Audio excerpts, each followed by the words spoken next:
नमस्कार। साधक का प्रश्न है, यदि किसी पर प्रेत बाधा है तो उसको कैसे दूर कर सकते हैं। देखिए, सर्वप्रथम ना प्रेत को समझना आवश्यक है कि प्रेत है क्या। जैसे मान लीजिए, अधिकतर सामान्यता जितने भी अतृप्तताएं हैं उनमें प्रेत भी एक प्रकार की अतृप्तता है, जिसका निर्माण होता है संभवतः एवं अधिकतर अकाल मृत्यु में। उसका कारण क्या होता है कि जैसे मान लीजिए, एक मनुष्य का जीवन निर्धारित है अथवा एक सीमित है कि जो भी उसने अपने जीवन में कार्य किए हैं, जो भी उसने कर्म किए हैं, उसके आधार पर उसको नया जीवन मिला है। उसके बाद उसके आधार पर ही वो अपना जीवन जी रहा है। और मनुष्य जीवन व्यक्ति इसे अनंत काल तक भी ले जा सकता है, यह उसके कर्म पे और योग अभ्यास पे निर्भर करता है। लेकिन कुछ चीज़ें, जैसे जिसके जो एक कर्म का पूर्ण ढांचा होता है, जिसका सही नहीं होता अथवा उसके कार्य सही नहीं होते, उसे अकारण किसी मृत्यु का सामना करना पड़ता है ना। तो सामान्यतः क्या होता है, जब शरीर से प्राण निकलते हैं तो समस्त कोशिकाओं में जो भी ऊर्जा होती है वो एक साथ निकलती है ना। समस्त ऊर्जा एक साथ निकलती हैं।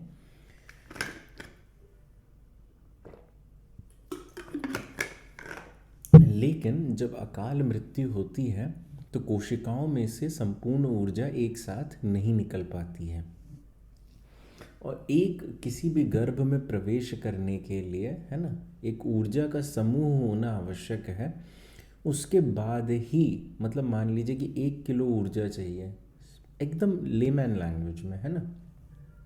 मान लीजिए कि एक नए गर्भ में अथवा मनुष्य योनि में जाने के लिए आपको 1 किलो ऊर्जा चाहिए। लेकिन जब आपने इस शरीर का जिस शरीर की अकाल मृत्यु हुई है उससे ऊर्जा नहीं निकल पाई, क्योंकि कोशिकाओं से ऊर्जा नहीं निकल पाई, क्योंकि जो भौतिक शरीर है वो छिन्न भिन्न हो गया अकाल मृत्यु में, है ना।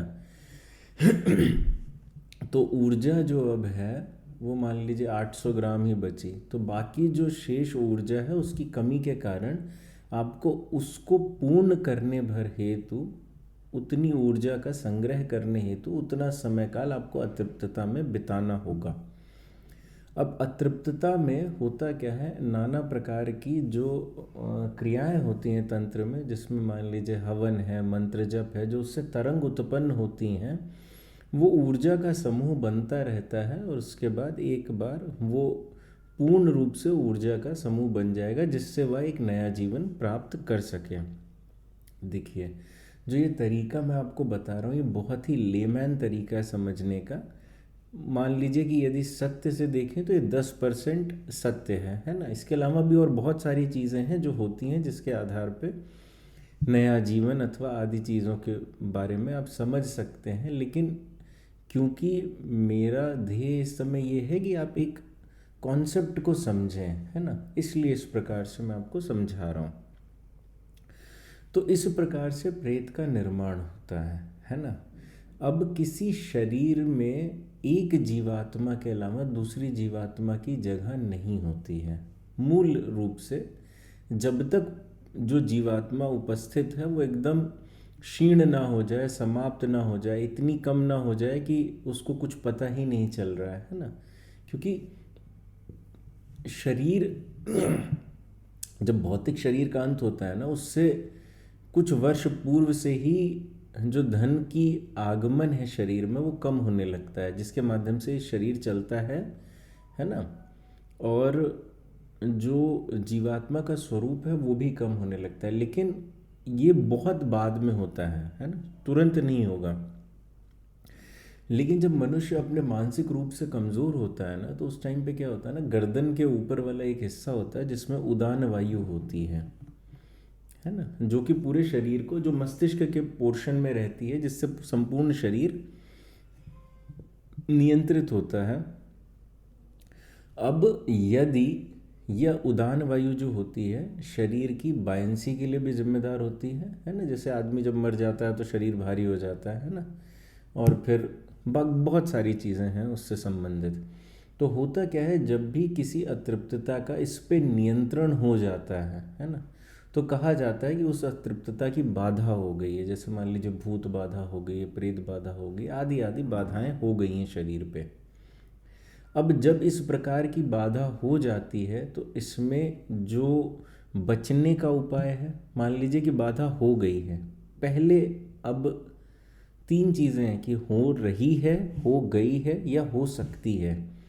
तो यदि मान लीजिए आपको लग रहा है कि आपके ऊपर हो सकती है, तो पूर्व में ही अपनी सुरक्षा के लिए नाना प्रकार के तंत्र, महाविद्या के तंत्र धारण कर लें, है ना।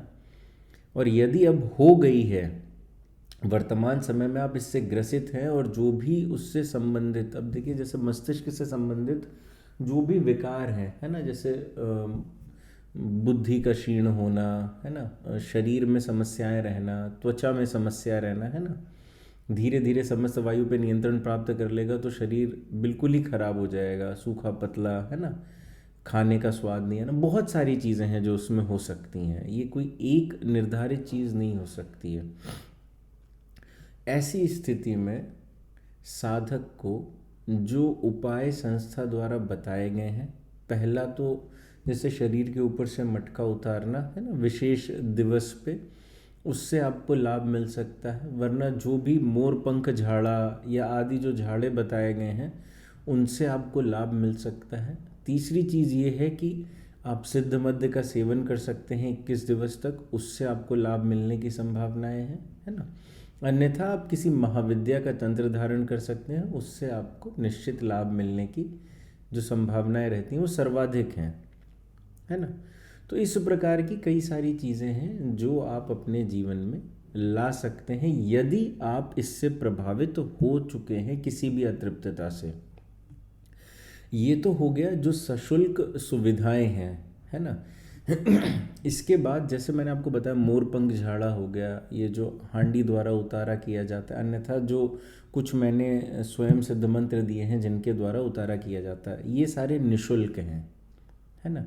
इसके बाद आप कुछ औषधियों का सेवन कर सकते हैं, है ना, अथवा औषधियाँ बांध सकते हैं अपने शरीर पे, जिसमें आपकी पीली हल्दी को आप बांध सकते हैं, इससे लाभ मिल जाता है। लेकिन यह जानना बहुत ज़रूरी है कि उस स्थिति में जिस समय आप इसको धारण करने जा रहे हैं पीली हल्दी को, उस समय गुरु की स्थिति क्या है, जो बृहस्पति ग्रह है उनकी स्थिति क्या है। अगर सही नहीं होगी तो और ख़राब भी हो सकता है ना। तो आयुर्वेदिक कुछ भी धारण करने से पहले आपको एक बार कुंडली विश्लेषण अवश्य करवा लेना चाहिए, अथवा हस्तरेखा परीक्षण करवा लेना चाहिए। तो ये कुछ सामान्य उपाय हैं जो साधक कर सकते हैं यदि उनको ऐसा महसूस होता है कि वो प्रेत अथवा अन्य किसी अतृप्तता से ग्रसित हैं।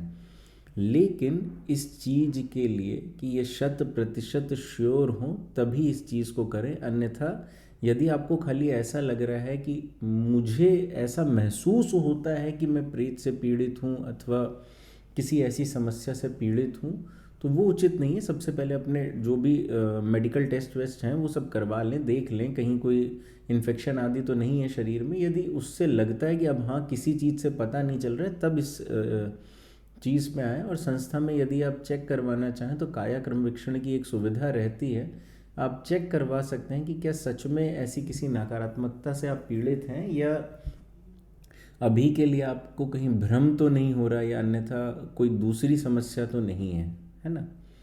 देखिए मनुष्य के जीवन से लेके मनुष्य के जीवन का अंत जो है ना, सबका सब तंत्र पे ही आधारित है, उसमें कुछ अंतर नहीं हो सकता। आपके जीवन में कुछ अच्छा हो रहा है, बुरा हो रहा है, क्योंकि तंत्र ही सृष्टि का रचयिता है ना। जो ब्रह्मांड है संपूर्ण तंत्र से ही बना हुआ है।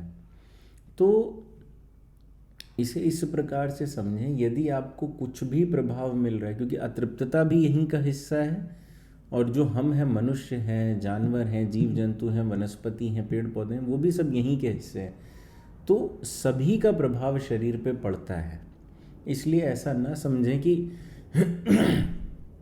किसी चीज़ का प्रभाव नहीं पड़ेगा, सभी का प्रभाव पड़ेगा। इसलिए सबसे पहले अपनी सुरक्षा हेतु साधक योग अभ्यास करें। यदि आपको लगता है भविष्य में आपके साथ कुछ ऐसी घटना हो सकती है, तो स्वयं के शरीर को आंतरिक रूप से इतना मजबूत रखें कि आपको कभी भी ऐसी किसी समस्या का सामना ना करना पड़े। जो भी आप देवी देवता का जप करते हैं उनको लगातार करें। जो भी आपकी दैनिक क्रियाएं हैं, मंदिर आदि में दर्शन करना, जो भी आप करते हैं वह भी ज़रूर करें। जिस भी आप संप्रदाय को मानते हैं वहाँ के धार्मिक स्थल पर आप जाएं, है ना। इससे क्या रहता है, मनुष्य को एक शक्ति प्राप्त होती है, किसी भी चीज़ से आंतरिक रूप से शक्ति प्राप्त होती है, जिससे वो किसी भी ऐसी दुविधा या सुविधा से लड़ सकता है। तो यह मूल उद्देश्य है कि सबसे पहले आप स्वयं को सुरक्षित रखें। यदि सुरक्षित नहीं है, प्रभाव पड़ चुका है, तो उस समय पर आपको क्या करना चाहिए। यदि कोई भी साधक अपने प्रश्न करना चाहते हैं तो वो टेलीग्राम चैनल के माध्यम से अपने प्रश्न मुझसे पूछ सकते हैं। टेलीग्राम चैनल ज्वाइन करने का लिंक नीचे डिस्क्रिप्शन बॉक्स में दिया हुआ है। धन्यवाद एवं नमस्कार।